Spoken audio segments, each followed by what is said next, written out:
Boa noite. Vamos iniciar então a nossa atividade de sábado à noite, com a estudo da leitura, pedindo a permissão do doutor da casa, do Rico de Orçanuto, para que possa vir a limpeza de qualquer energia negativa que se encontre. Pedimos a purificação da água, pela medida necessária que levamos para nossas casas. E assim, em nome de Deus e do Cristo da Caridade, estamos iniciando a atividade deste sábado à noite. Nossa irmã Gladys, daqui da Rondinha, vai fazer esta dança. Muito bem, então vamos lá. Deus nos ampare. Um pouquinho. Vamos ver a lição que nos caiu do Evangelho.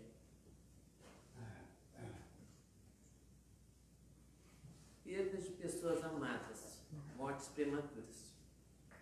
Quando a morte vem ceifar em vossas famílias, levando sem distinção jovens antes de velhos, muitas vezes dizeis: Deus não é justo, já que sacrifica o que é forte e pleno de futuro para conservar os que viveram longos anos cheios de decepções, já que leva os que são úteis e deixa os que não servem mais para nada, já que parte o coração de uma mãe privando-a da inocente criatura que fazia toda a sua alegria. Homens, é aí que tendes necessidade de levar-vos acima do terra a terra, da vida, para compreender que o bem está muitas vezes onde credes ver o mal, e a sábia providência onde credes ver a cega fatalidade do destino. Por que medir a justiça divina pelo valor da vossa? É possível pensar que o Senhor dos mundos deseja, por simples capricho, infligir-vos penas cruéis? Nada se faz sem um objetivo inteligente, e haja o que houver, cada coisa tem sua razão de ser.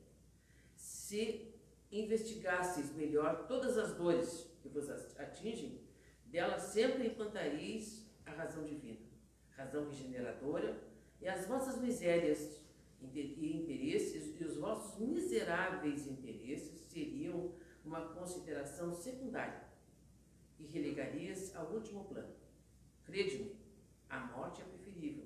Uma encarnação de 20 anos a esses desregramentos vergonhosos que desolam as famílias honradas, partem o coração de uma mãe e fazem, antes do tempo, embranquecer os cabelos dos pais. A morte prematura muitas vezes é um grande benefício que Deus concede àquele que se vai, e assim se preserva das misérias da vida ou das seduções que lhe poderiam ter arrastado a perda.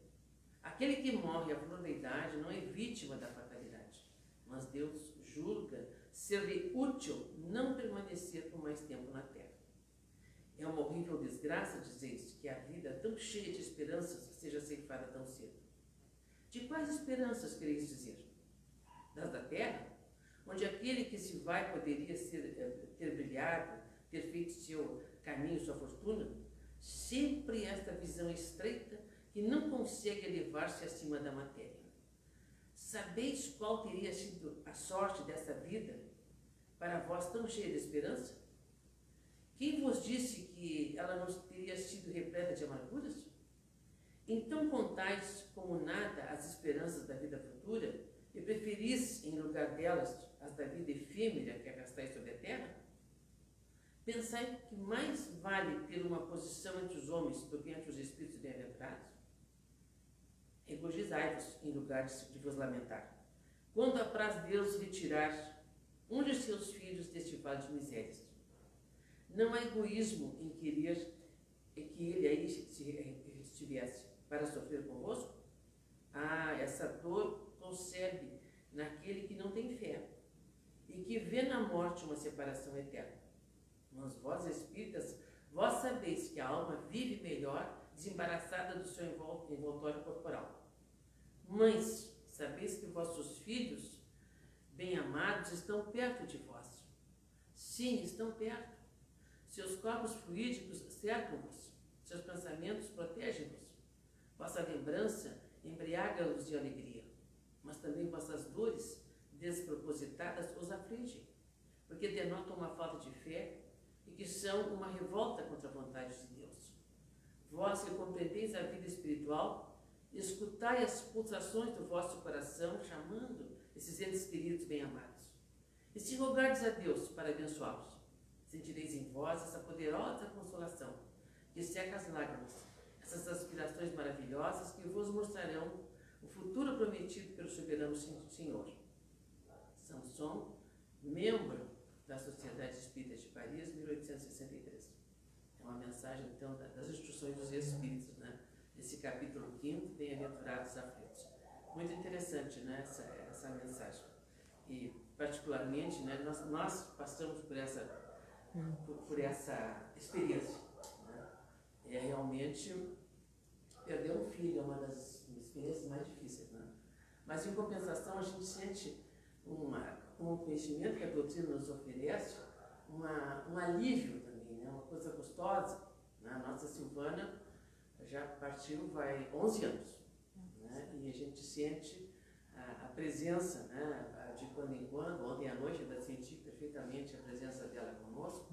Eu estava um pouco entristecida. E elas, mãe, te alegra, vai ouvir uma música. Bom Então, conselho. isso é uma coisa, isso é gostoso, né? E essa experiência que nós tivemos com ela justamente nos remete a isso, né? Era um momento, ela queria que partira aos 36 anos, né? Era o momento dela. Então, não existe o acaso, né? Então nós temos que entender o sentido, né, da vida. Em compensação, a minha mãe foi aos 99, faz pouco tempo que desencarnou. Anteontem faleceu uma grande amiga, eu sou muito amiga de uma das filhas, com 101 anos. 101 anos. Então isso denota, imagina, né, o espírito viver tanto, né, né?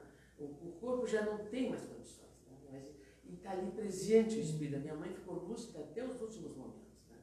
Então, que benção. E depois se desliga, imagina, né, que felicidade que não deve ser, né, nesse momento em que se desprende do corpo ao quebrantado. Né? A gente vai ficando velho, a gente vai saber, né, como é difícil.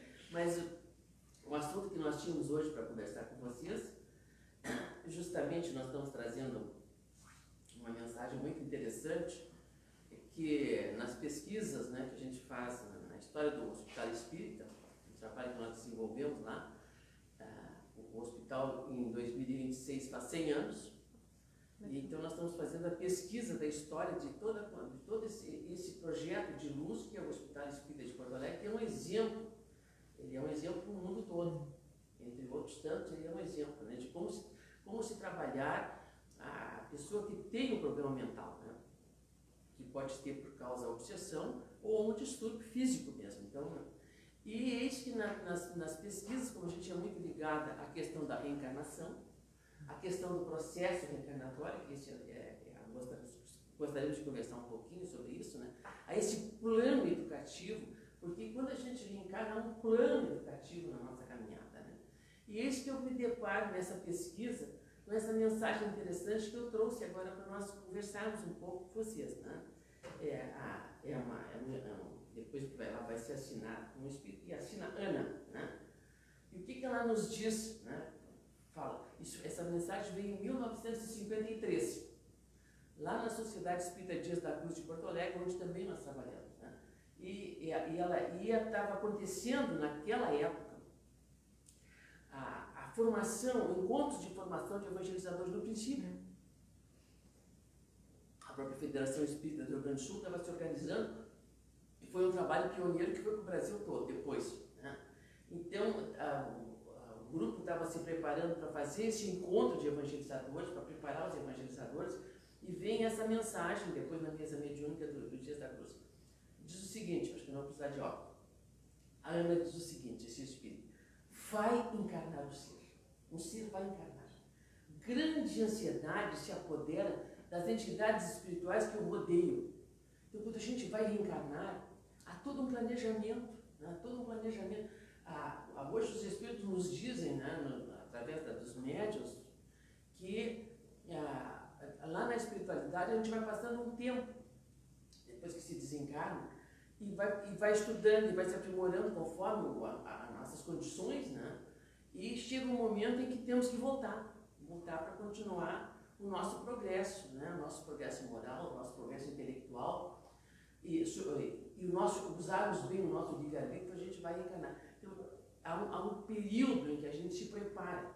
E aí, quando está pronto, a gente ganha o aval para poder reencarnar, e veja só, às vezes não ganha, né? Eles dizem, né? Então ela está contando aqui a ansiedade dessa equipe espiritual que se prepara, né? Que ajuda aquele que vai reencarnar, que faz toda a programação para esse que vai reencarnar, né? Então, ela diz que seus amigos, seus mentores, mantêm-se na expectativa, lá na espiritualidade. Tudo ocorrerá bem. Será que essa encarnação vai ser favorável, né? Serão aqueles que o vão receber no plano físico, cuidadosos e capazes para a árdua provação, para que a árdua provação tenha bom êxito? Então, assim, a expectativa é que a espiritualidade fica em cada uma das nossas encarnações, especialmente das nossas crianças, né? dos nossos filhos, dos nossos netos, a gente tem aí, né? Para cuidar.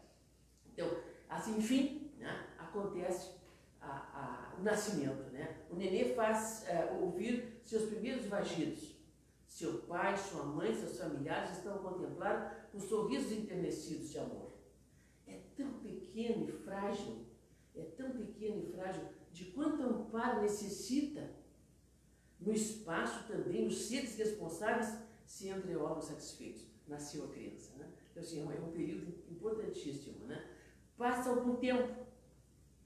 Vai contando a Ana, esse espírito, né? Passa algum tempo, o pequenino cresce, aumenta os cuidados em relação ao seu corpo físico, em relação a sua alma ainda está inconsciente. Ele só precisa de ar, alimentos, carinho, mas algum tempo já se passa e o vemos despertar para a vida. Indaga, busca compreender. Começou o seu despertar.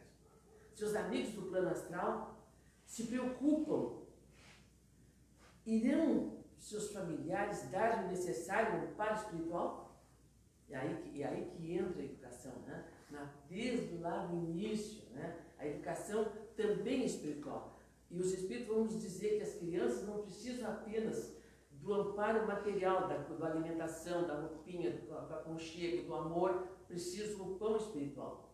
Então, a Ana vai dizer o seguinte: ou será que ele vai ter um amparo espiritual? Ou serão negligentes e o deixarão crescer sem a preocupação de despertar nele a fé e o amor? Se assim for, tudo estará perdido. Se não se despertar na criança, nesse período em que o espírito encarnado está desabrochando, não despertar aí a fé, né, e o amor, se for assim, tudo estará perdido. A missão não se completará se faltar o apoio de que necessita para realizá-la. Sua mãe, entretanto, prometeu que lhe ensinaria a prece e o amor pelos fracos e os enfermos. Prometeu que ele mostraria as belezas de Deus na natureza. Seu pai prometera dar-lhe uma crença, dar-lhe lições de moral. Em que ficaram todas essas promessas? Vai mostrando a preocupação da espiritualidade. E o menino vai crescendo, vai para a escola. Em casa não se falou em Deus, não se... É importante a criança fazer a prece, a gente fazia a prece, não importa a religião. A criança não tem essa capacidade ainda de saber se é espírita, católico, protestante, humanista, não. Todas as religiões têm um fundo bom. Agora importa que a mãe possa despertar na criança o sentimento, né, da divindade. Isto é fundamental que hoje a neurociência, estudando o nosso cérebro, a nossa inteligência, né, nós temos a nossa inteligência múltipla. Então, se não é só o intelecto, não é só as inteligências múltiplas, não é só a inteligência emocional, não é só a inteligência moral, mas a inteligência espiritual. Então, nós temos necessidade de ter atendida esta área da nossa inteligência. E se desde pequenina a criança não tem, né? Eu recordo, eu estava com minhas crianças, as minhas meninas pequenas, aliás, já tinha as duas primeiras, essa que partiu e a outra, nós todas as noites a gente fazia a prece ao Papai do Céu. fazia a prece para o Papai do Céu, ali com as crianças, né? E essa minha já estava com 3 para 4 anos, e eu com a pequenininha no colo, fazendo a prece com ela antes de botar ela no bercinho, e a outra na caminha dela. E eu conversando com o Papai do Céu, agradecendo por tudo que a gente tinha dito naquele dia, né? E agradecendo pela vovó, pelo vovô, enfim, a avó sempre me ajudava muito. E aí eu abro os olhos e ela está olhando embaixo da cama. Eu acho que está te procurando, minha filha. Mamãe, onde está o Papai do Céu? É o pensamento como criado da criança. Ela estava tão certa que o Papai do Céu estava ouvindo. Isso é muito bom. E é uma das coisas que a minha filha mais me agradece na espiritualidade. Essa ideia que ela partiu com tranquilidade, apesar daquele acidente repentino, que não foi repentino, que estava na programação, mas ela desperta, né? Ela despertou na espiritualidade com harmonia, reconhecendo aqueles que foram saudá-la, que foi meu pai e meu sogro, os avós. Legal. Então, assim, isso tudo, mas isso foi a educação, né? A educação espiritual, o pão da alma, né, que ela foi recebendo. Então, isso que a Ana está dizendo, esse Espírito Santo está dizendo aí, ele está crescendo e não sabe orar, nada conhece do Evangelho de Jesus e comete erros por ignorância. Em casa não sobra tempo para isso. Então, ela diz que o pai trabalha aqui, a mãe trabalha lá, né? E hoje, minha gente, né? Isso aqui foi em 53, e hoje com o celular, com toda essa multimídia aí, né? Que até a mãe até amamentando, que é importante, o olho no olho, a criança se reflete na hora de mamar, mesmo que seja mamadeira, vai ser no seio, ela se reflete nos olhos da mãe. Ela se identifica com a mãe, é importante essa relação. E o que nós temos hoje? A mãe está dando de mamar, aqui com o celularzinho aqui, e a nenê, coitadinho, mamando, né? Isso nós temos que resgatar. Nós não temos que julgar, né, Júlia? Nós temos que resgatar esses momentos todos. Então, bom, já é tempo de ir para a escola. Talvez, o Espírito reflete, né? A professora lhe ensine a conhecer a Deus, a sentir no coração. Também não. Ela está refletindo aqui, né? Ó, meu amor, como está sozinho no meio de tão grande família? Como te poderá fortalecer sem ensinamentos? Teus amigos espirituais choram por ver-te abandonado. Então, é o que acontece com a espiritualidade. Quando eles percebem que a criança não está sendo encaminhada no período melhor para que isso aconteça, que é justamente, nós vamos ver depois, né, que os 3.000 primeiros dias ele está encarnado, né, não estão cumprindo, né, o seu trabalho. E ela diz o seguinte: eis, meus irmãos, o que vejo em muitas partes. Lares onde as pobres criancinhas crescem sem as luzes do Espírito, porque não sobra tempo para cultivá-las. Então, nunca faltam, diz ela, anjos bons que ajudam pela terra com a santa missão de proteger as crianças, mas é a vós, pais, mães e educadores, que está confiada a santificante tarefa. Não desperdeceis vossa oportunidade. Não permiti que, por negligência vossa, os pequeninos desconheçam a Deus. E a mensagem vai indo, né? Então, o que ela vai dizer? Ela vai dizer que a espiritualidade não pede que a gente imponha para a criança uma religião. Ela não tem condições de entender. Mas que se fale, né? Se fale sobre Deus, fazei-os amar, né? Ensinai-os apenas a fé em Deus e o amor ao próximo. Fazei-os amar a Deus na natureza, nas flores, nos pássaros, nos demais animais. Despertai neles a virtude, cultivai a humildade.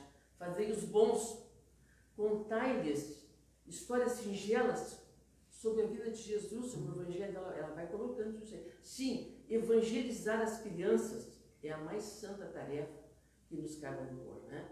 Então, as crianças, nos diz ela, né, são como flores que vão crescendo, né? Deixa eu fechar aqui, que eu já não estou enxergando mais. As crianças são como flores. Se não olharmos as raízes, secarão. Elas precisam de carinho e amor. Através da fé é que buscarão mais tarde a ciência verdadeira e por elas adquirirão sabedoria. Então, realmente é nessa fase da infância, né, que a criança tem condições de acrisolar na sua inteligência, né, condições para mais tarde ter sabedoria. Mas é nessa fase, né? Então, a mensagem continua e tal. Pais, mães e educadores que me ledes, incorporai-vos à nossa corrente de evangelização da criança, corrente que se estende ao mundo inteiro. Tá? E vai, nós imploramos, tomai conta de vossos pequeninos, assim como vos preocupeis com os vossos corpos, cuidai também das suas almas. Fazei de vossos lares templos, onde vossos filhos recebam o alimento do Espírito, ensinamentos morais, intelectuais e espirituais. E nas escolas, quando despertardes neles, né, a ideia da cidadania, né, de toda a instrução, né, mostrar-lhes o caminho, mostrar-lhes o sol que aquece as mais pequeninas plantas. Então ela vai trazendo aqui como é que a gente pode fazer para trabalhar da melhor forma possível, né, a criança nesta fase, né? E às vezes eu me preocupo muito aqui que nós precisamos ter evangelização aqui, né? Eu estou com todo o material. Nós temos o Miguel. O Miguel, por enquanto. Mas que coisa mais querida, né? Ele por enquanto é aluno único. Não, que tinha mais crianças, sim, né? Mas com a pandemia... Pois é. Mas nós temos que começar a pensar agora, né? De retomar isso aí com toda... Convidar mais crianças. É que as crianças ficaram grandes já. Porque os pais também ficam perdidos, né, Chutes? A gente não sabe. E com tanta informação que se recebe hoje, né? Muito. Então, assim, a gente vai vendo que esse processo reencarnatório, esse plano divino, né, um plano educativo, então, a cada nova vida física, nós temos um ser novo. Nós recebemos implementos cerebrais novos, a gente passa por uma hipnose, né? Adormece lá na espiritualidade e a nossa memória adormece, ela vai ficar adormecida por, o Emmanuel diz, 3.000 dias, né? Nós ficamos com a nossa consciência adormecida, que é para abrir a mente para novos conhecimentos, para novos caminhos. E é aí que se pode ensinar para a criança, né, o caminho de volta para Deus. É o filho pródigo, né? É o caminho de volta para Deus. Então, aí o Emmanuel vai explicar, complementando essa mensagem da irmã Ana, o Emmanuel vai explicar que é designado para esse ser que vai reencarnar, e todos nós passamos por isso, um tutor, um amigo, um mentor, que Kardec chama, Allan Kardec até vai chamar também de anjo da guarda. É o anjo da guarda, né? E nós vamos encontrar no livro dos Espíritos e no Evangelho segundo o Espiritismo várias informações sobre o anjo da guarda, esse mentor amigo, né? Então, este mentor nosso é que nos ajuda a programar a nossa encarnação. Eles analisam conosco as nossas vidas pretéritas, o que nós precisamos corrigir perante a lei divina, o que nós podemos crescer, e aí então é feito um plano geral, né? Um plano, há um acordo com os pais, desde o Soares, nesse momento é esse tutor amigo, antes da reencarnação, que traz para a gente fazer esse acordo com os pais que vão nos receber. E aí então é concedida a oportunidade, e esse espírito então entra, nós entramos num sono hipnótico, numa prostração psíquica, como dizia Emmanuel, esquecemos o passado, com implementos, todos nós, vimos uma folha em branco no vinho, né? E aí temos que aproveitar. E essa prostração psíquica, nos dizia Emmanuel, né? Dos 7 primeiros anos no novo corpo físico, é para se adaptar à nova existência. Então, que riqueza esse período, até os 7, 8, 9 anos, que nós temos para consolidar um caráter positivo, né? Uma personalidade nova, equilibrada, linda, né? Então, Emmanuel vai dizer o seguinte: os 3.000 primeiros dias no novo corpo, o espírito passa por uma hipnose terapêutica para que alivie a mente na direção de novas conquistas. E às vezes é nessa fase que a família se engana, que a escola se engana, né? E que não se aproveita. E nós que trabalhamos há muitos anos lecionando na fase, na escola do Joaquim da Fase, em que são já os jovens delinquentes que são presos, 12, 13, 14, até os 18 anos, ficam lá, e já cometeram delitos graves, muitas vezes, né? E a gente vê, quando tu está conversando com eles, está dando aula, tu não acredita que eles já cometeram, não, já cometeram, e até já sujaram as mãos de sangue, já cometeram latrocínio, tu não consegue, porque eles são crianças ainda, eles não amadureceram, falhou a escola, falhou o lar, falhou a sociedade, né? Então, essa época, como dizia Emmanuel, ela é propícia para renovar o caráter, para estabelecer um novo caminho, para consolidar princípios de responsabilidade e se construir uma identidade moral edificada. Então, eu recordo que um dia eu estava dando aula. Lá, as aulas são assim, 10 alunos no máximo, um monitor na porta, porque a alta periculosidade, o professor. Então, assim, mas muito interessante, uma experiência belíssima. A maior experiência que eu tive na vida.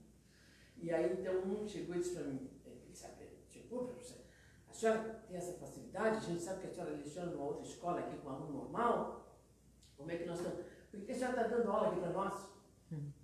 A senhora sabe tantas coisas? Eu formei uma biblioteca com eles e tudo. Aí ele disse assim, aí diz assim, ó, o fulano ali já matou, o Beltrano rouba, aí deu a ficha de todos, inclusive a dele.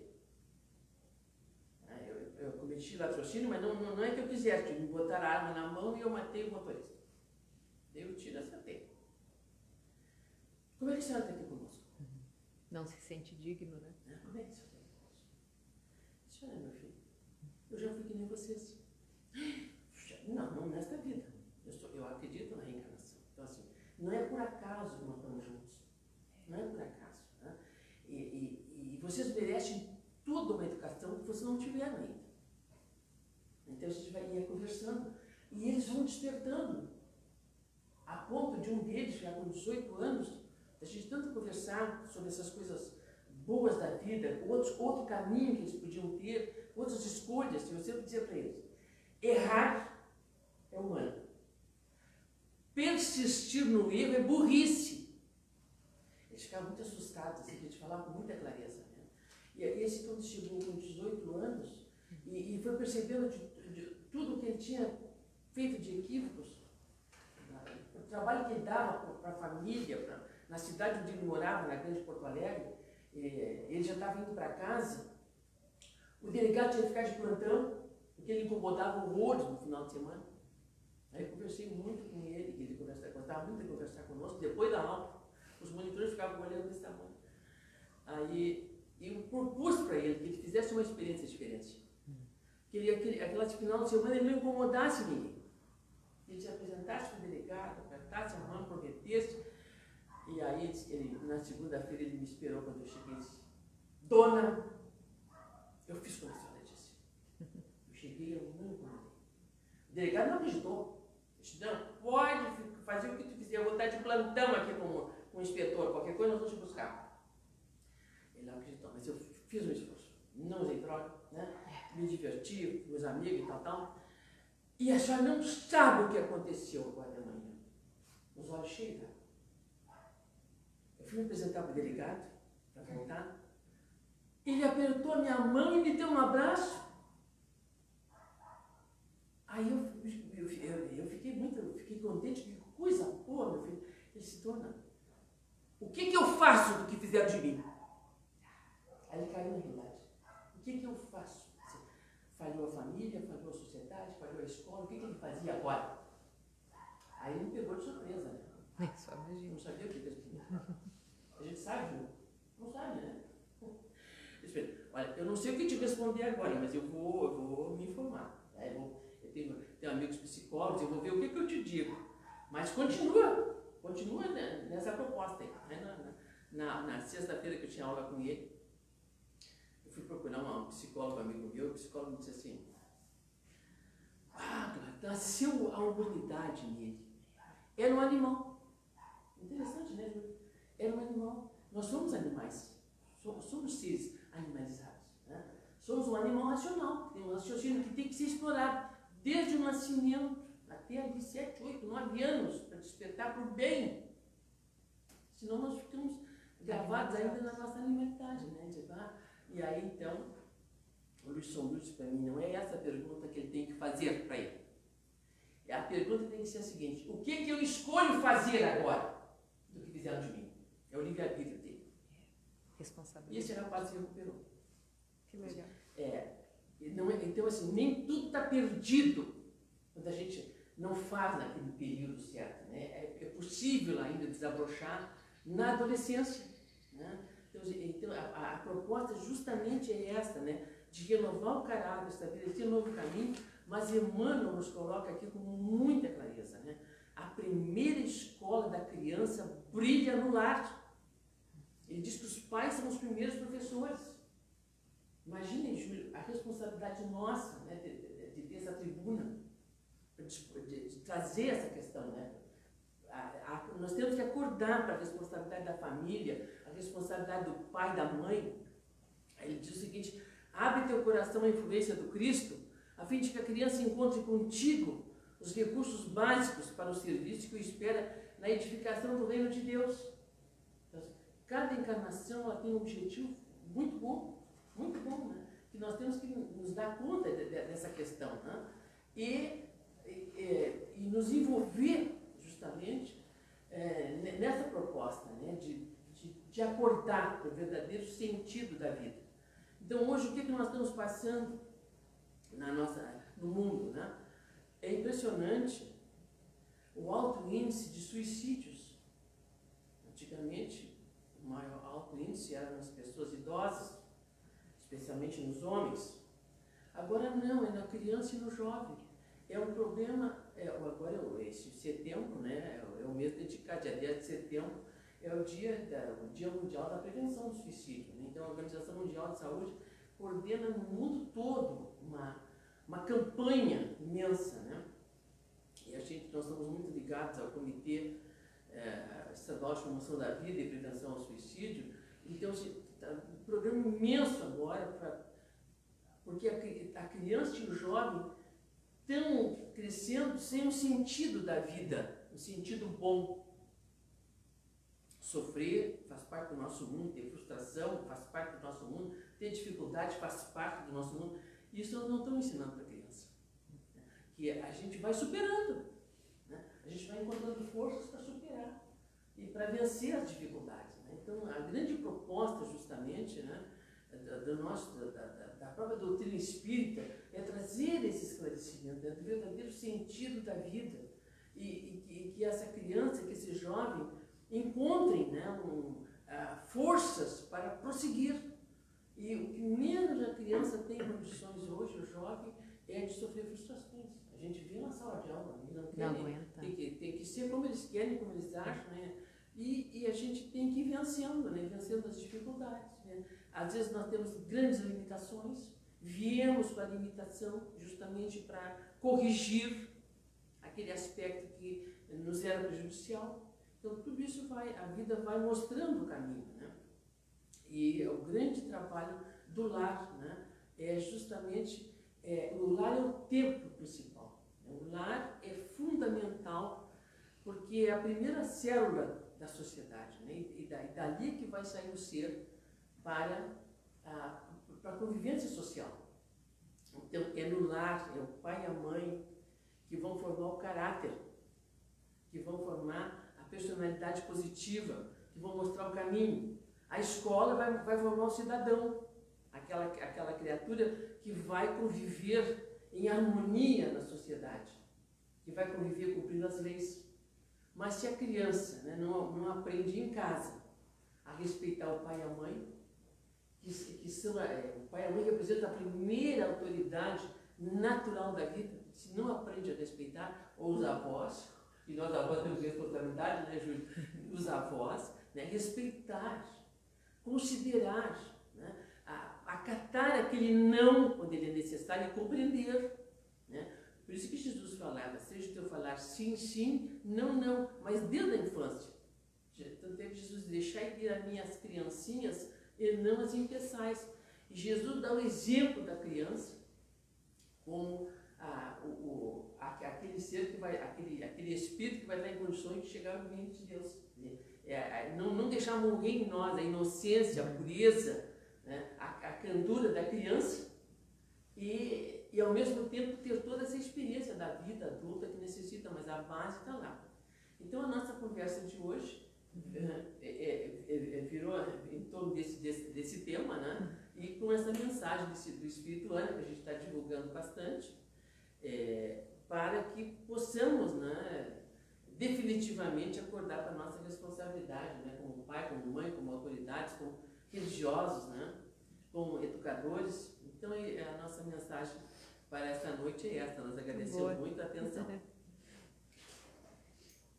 A nossa irmã agora vai passar em radiação, que você se concentre, mentalize seu anjo da guarda, mentalize na irmã que está precisando de ajuda no lugar que ela estiver.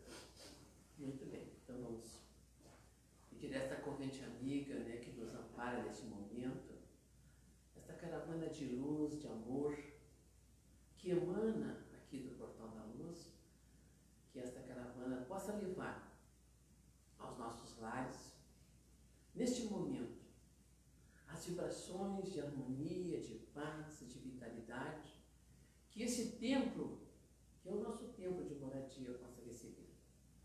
Que os nossos familiares, neste momento, também possam ser abraçados por estes amigos espirituais. Rogamos também que estes amigos, esta corrente de luz, ampare todos aqueles conhecidos nossos que já estão na espiritualidade, que já partiram, né, para o outro lado da vida, para a verdadeira vida, que eles possam estar compreendendo a situação que eles estão vivendo, que eles possam também ser amparados, serem intuídos, orientados, né, para se reequilibrarem, se reharmonizarem, né, perante o verdadeiro sentido da vida. Por aqueles também que querem buscar o suicídio, que estão em depressão, que estão sofrendo, né, os que estão em hospitais, pessoas que nós conhecemos. Nós enviamos neste momento, através dessa caravana de luz, enviamos o nosso pensamento positivo, o nosso desejo sincero, né, de que melhorem, se recuperem. Rogamos também, neste momento, né, por todos aqueles que estão necessitados de compreensão, de luz, de amor, que estão sem rumo na vida, mas que estão buscando, através da prece, a esperança por uma situação melhor. Que esses amigos espirituais possam também levar a estes corações muita coragem, né? Muita esperança e vontade de superar as dificuldades. Fé. Rogamos também pelas crianças, que foi o motivo da nossa conversa na noite de hoje, né? Esses espíritos que estão passando por esta experiência extraordinária da infância, esta grande oportunidade, né? Que essas nossas crianças, né, possam estar neste momento também recebendo dos seus anjos da guarda, dos seus espíritos amigos e protetores, muita luz, muita harmonia, muita paz. Rogamos também pela paz no mundo neste momento, né? Vamos vibrar para que os nossos irmãos que estão na direção dos países aqui na Terra, especialmente do Brasil, né, que nós possamos encontrar um caminho de harmonia, de paz, mas que essa paz possa primeiro se estabelecer em nossos corações, porque é através do indivíduo é que nós vamos formando essa corrente de harmonia, de paz, pacificando os nossos pensamentos.